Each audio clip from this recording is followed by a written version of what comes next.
Warahmatullahi wabarakatuh. Anak-anak, hari ini kita akan belajar bab teknologi ramah lingkungan ya. Kalau di buku paket buku siswa itu halaman 204 materinya. Halamannya ini ya. Kita lanjutkan. Nah, dalam materi ini yang akan kita bahas pertama yaitu pengertian dan prinsip teknologi ramah lingkungan. Sebelumnya, Bu Evin sampaikan terlebih dahulu jangan lupa untuk selalu berdoa kepada Allah setiap hari di rumah ya, agar kondisi COVID Corona ini segera berlalu anak-anak, dan kemudian belajar selalu semangat untuk belajar IPA. Langsung saja kita lanjutkan berikutnya, pengertian dan prinsip teknologi ramah lingkungan. Yang pertama yaitu teknologi ramah lingkungan merupakan bentuk penerapan teknologi yang memperhatikan prinsip pelestarian lingkungan. Apa tujuannya kita belajar ini? Yaitu untuk menghasilkan berbagai produk dan jasa untuk kepentingan manusia dengan memanfaatkan sumber daya alam yang dapat diperbarui dan tidak menghasilkan limbah yang membahayakan lingkungan. Itu ya, bisa dimengerti ya. Kita lanjut berikutnya. Aplikasi teknologi ramah lingkungan, penerapannya yang pertama di bidang energi anak-anak, yaitu biofuel adalah jenis bahan alternatif yang berasal dari bahan organik. Jenis biofuel antara lain ada etanol ya. Ini salah satu jenis alkohol yang dapat dibuat dengan fermentasi karbohidrat atau reaksi kimia gas alam. Contohnya tumbuhan yang berkarbohidrat tinggi untuk menghasilkan etanol adalah jagung atau singkong. Kemudian biodiesel, bahan bakar alami yang biasanya diperoleh dari lemak nabati. Berikutnya adalah biogas, merupakan jenis bahan alternatif yang diperoleh dari proses fermentasi bakteri anaerob, yaitu bakteri yang hidup di lingkungan tanpa oksigen, dan bahan organik yang biasa digunakan dalam pembuatan biogas berasal dari kotoran dan urin hewan ternak. Berikutnya, sel surya atau solar cell, yang mana dapat mengubah energi matahari menjadi listrik. Ya, kemudian sel surya ini memiliki ukuran tipis hampir sama dengan selembar kertas anak-anak. Prosesnya ketika cahaya matahari melalui panel surya, cahaya menghasilkan emisi elektron pada komponen panel. Elektron ini kemudian dihubungkan dengan sistem tertentu sehingga dihasilkan listrik yang selanjutnya dialirkan dan disimpan dalam baterai. Apa keunggulannya? Keunggulannya antara lain satu, tidak menghasilkan emisi gas rumah kaca, mampu menghasilkan energi cukup besar, dan mudah dipasang atau dipindah atau dikembangkan. Kekurangannya membutuhkan sistem penyimpanan listrik dan komponen pada panel surya ini termasuk jenis sampah yang berbahaya, sehingga harus didaur ulang dengan benar setelah pemakaian 20-25 tahun. Itu kekurangannya.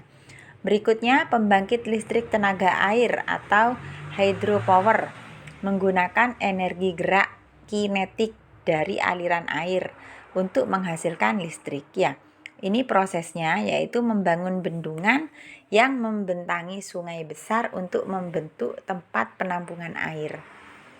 Keunggulannya dapat menghasilkan energi yang besar, biaya sedikit menghasilkan emisi karbon dioksida. Berikutnya adalah kelemahannya, yaitu banyaknya tanah yang terganggu dan pengalihan tempat tinggal penduduk. Kedua, menyumbang emisi metana. 3, mengganggu ekosistem air di daerah muara. 4, pembangkit listrik tenaga pasang surut air laut dan ombak. Dengan membuat teknologi berbentuk tabung yang terbuat dari baja dan mirip dengan rantai ular yang dipasang di pantai, dan alat ini akan naik turun akibat ombak laut menghasilkan listrik. Itu. Kita lanjut, berikutnya adalah pembangkit listrik tenaga angin. Tenaga angin. Poin pertama yaitu menangkap bentuk tidak langsung dari energi matahari.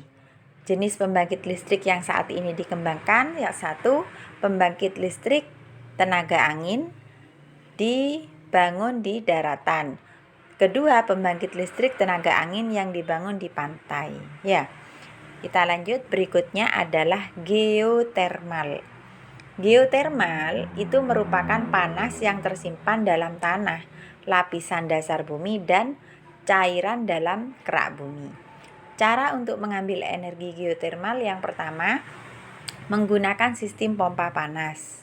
Yang kedua, menggunakan sistem hidrothermal reservoir atau air di dalam tanah yang bertemu dengan batuan panas. Ya. Kita lanjut, berikutnya yaitu fuel cell. Ilmuwan fokus mengembangkan sel bahan bakar yang menggabungkan gas hidrogen dan oksigen.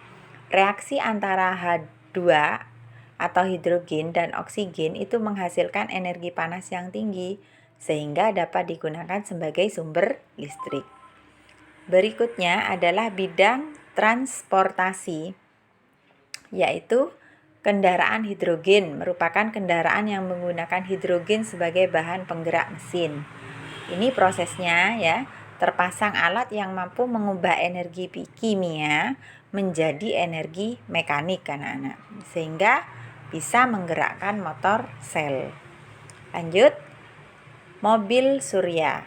Ini mobil surya merupakan mobil yang energi utamanya berasal dari sinar matahari. Contoh mobil surya adalah bus surya yang menggunakan sinar matahari untuk memberikan energi pada alat listrik dalam bus dan energi yang digunakan sebagai penggerak mesin anak-anak ya. Kita lanjut, berikutnya adalah mobil listrik. Merupakan mobil yang didorong oleh satu atau lebih motor listrik menggunakan energi listrik yang disimpan dalam baterai atau alat penyimpanan energi lain. Kemudian motor elektrik. Apa saja hambatan penggunaan mobil listrik? Yang pertama yaitu masih tingginya biaya produksi. Itu sudah jelas anak-anak ya. Minimnya infrastruktur isi ulang bahan bakar. Dan yang ketiga, masih takutnya si pengemudi akan kehabisan listrik sebelum sampai tujuan. Berikutnya adalah bidang lingkungan. Nah, biopori atau teknologi lubang resapan merupakan teknik untuk membuat wilayah resapan air hujan dengan menyediakan area yang dibuat berlubang-lubang atau kecil atau berpori yang nantinya akan menyerap air hujan. Kemudian disalurkan ke dalam tempat penampungan air. Nah, manfaatnya cukup banyak anak-anak ya. Antara lain, mencegah banjir, menjamin ketersediaan air di musim kemarau, mencegah penyebaran penyakit akibat genangan air. 4. Menjaga kesuburan dan kelestarian organisme. 5. Dapat membuat kompos. Berikutnya adalah fitoremediasi. Merupakan penggunaan tumbuhan untuk menghilangkan senyawa organik maupun anorganik. Apa keunggulannya? Yang pertama, ramah lingkungan. Biayanya rendah, mudah diaplikasikan atau diterapkan, aman, tanah menjadi subur, membuat kualitas lingkungan menjadi lebih baik, dan memperbaiki daerah tercemar. Berikutnya adalah toilet pengompos. Merupakan toilet kering yang menggunakan proses secara aerob untuk menghancurkan feses ya, yang dihasilkan oleh manusia. Berikutnya adalah teknologi pemurnian air. Nah, ini yang sekarang sedang marak. Merupakan proses penghilangan zat kimia, kontaminan biologis, partikel padat, dan gas-gas dari air yang terkontaminasi atau kotor Apa tujuannya? Yaitu untuk menghasilkan air yang dapat digunakan untuk keperluan tertentu. Nah, macam-macam teknologi permurnian air itu antara lain anak-anak, yaitu yang pertama ya, teknologi pemurnian air sederhana. Jadi dengan membuat alat yang berbentuk tabung yang di dalamnya terdapat lapisan seperti pasir, kerikil, batu arang, ijuk atau sabut kelapa dan dapat ditambah kapas atau kain katun. Yang kedua adalah teknologi osmosis balik, yaitu menggunakan prinsip kebalikan dengan prinsip osmosis. Berikutnya adalah bidang industri. Nah, ini yaitu biopulping adalah teknologi ramah lingkungan yang terinspirasi dari proses pelapukan kayu dan sampah tanaman oleh mikroorganisme.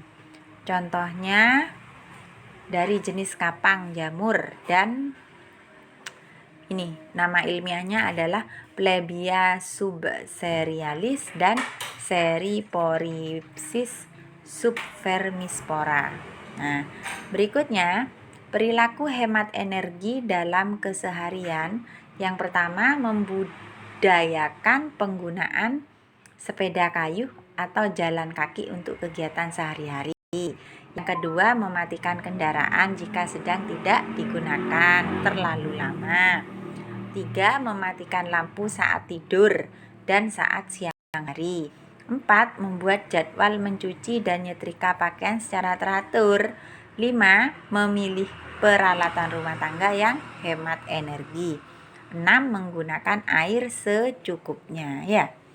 Berikutnya adalah teknologi tidak ramah lingkungan yang kita pelajari selanjutnya. Yang pertama, teknologi pengolahan minyak bumi. Poin pertama, eksploitasi sumber minyak bumi memperbanyak dampak berbahaya terhadap tanah, udara, air, makhluk hidup, dan iklim. Sebelum dilakukan penambangan, hutan terlebih dahulu ditebang, aliran air dikeringkan, dan beberapa aliran sungai dialihkan. Produksi ini menghasilkan polusi udara yang akan menyelimuti daerah tambang dengan debu, asap, dan lain sebagainya, anak-anak ya. Kita lanjutkan yang kedua, ini ya. Teknologi pengolahan batu bara. Batu bara merupakan bahan bakar yang paling kotor di antara bahan bakar yang lain.